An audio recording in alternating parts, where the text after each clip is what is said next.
Докатились, смотрим бразильский сериал «Клон». Какое небо голубое, мы не сторонники разбоя. Так, отдохнули, пойдем дальше колотить полы скрипучие. Вот так у нас скрипят полы.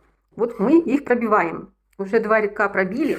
В интернете мы прочитали, что нужно находить, где находятся гвоздики. О, какой скрип! Кошмар, блин, вот кошмар! Как тут вот можно ходить по такому полу? Там уже 2/3 я пробила, но скрип стал меньше. Сначала я посмотрела в интернете, как правильно пробивать полы, чтобы прекратили они скрипеть. Там было написано: находишь гвоздик, где находится гвоздик, и рядышком покупаешь 7-сантиметровые саморезы. И рядышком под углом в 45 градусов сверливаешь эти саморезы. Я так и делала. Потом мне посоветовали, что лучше просто прямо забивать. Там можно даже по 2 гвоздя, чтобы в лагу попасть. Вот надо находить гвоздик, где лага, и туда вбивать.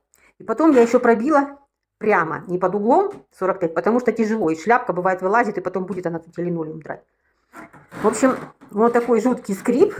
Ну вот после пробивания, во всяком случае, в той части, где я уже пробила, так уже не скрипит.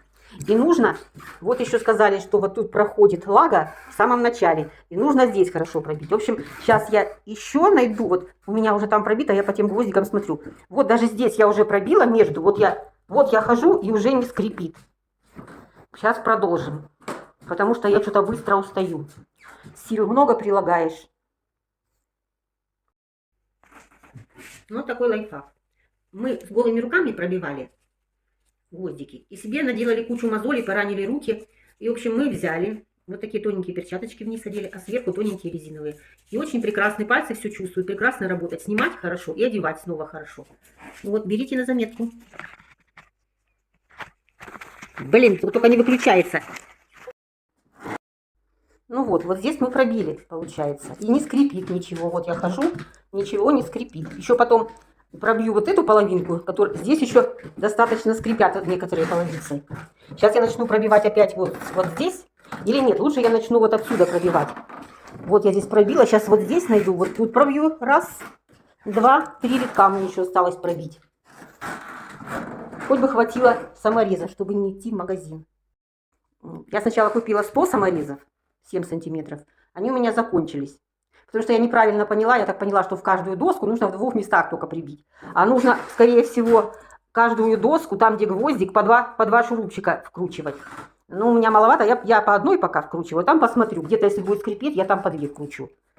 В общем, вот такие пироги. Пока что 200 саморезов у меня. 200 саморезов на 12-11 квадратов комната. Ура! Все пробили! Вроде не скрипит. Хватило тык-впритык саморезов. 2 бракованных. Ой, вот тут что-то скрипит чуть-чуть, по-моему. Ну, это ерунда. Потом пусть постоит. У нас есть покороче саморезы. Сейчас подметем, протрем полы тут. И потом еще походим и посмотрим. Вот тут что-то поскрипывает немножко. Да хотя здесь будет стоять диван. Тут мы ходить не будем. В общем, нормально. Тык-впритык хватило 200 саморезов. Без брака. Вот дырочки, которые у нас образовались от саморезов, мы заделаем вот такой шпаклевкой для дерева. Легко наносится и шлифуется, окрашивается любым и повышается водостойкость. Так она, цвет какой-то у нее есть или нет? Даже если нет, все равно. Так, наносить на сухую, влажность не более 15%. Так. В общем, пусть у нас полы сейчас мы промыли, пусть они просохнут. И потом мы в этом месте замажем, чтобы поставить диван на место. Какой тут цвет непонятный, или белый.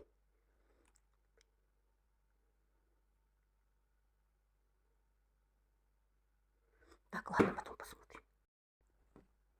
Ну, такой цвет. Пол у нас не такой, да какая разница? Замажем. Вот такой цвет, шоколадный. Ни хрена выключить не могу.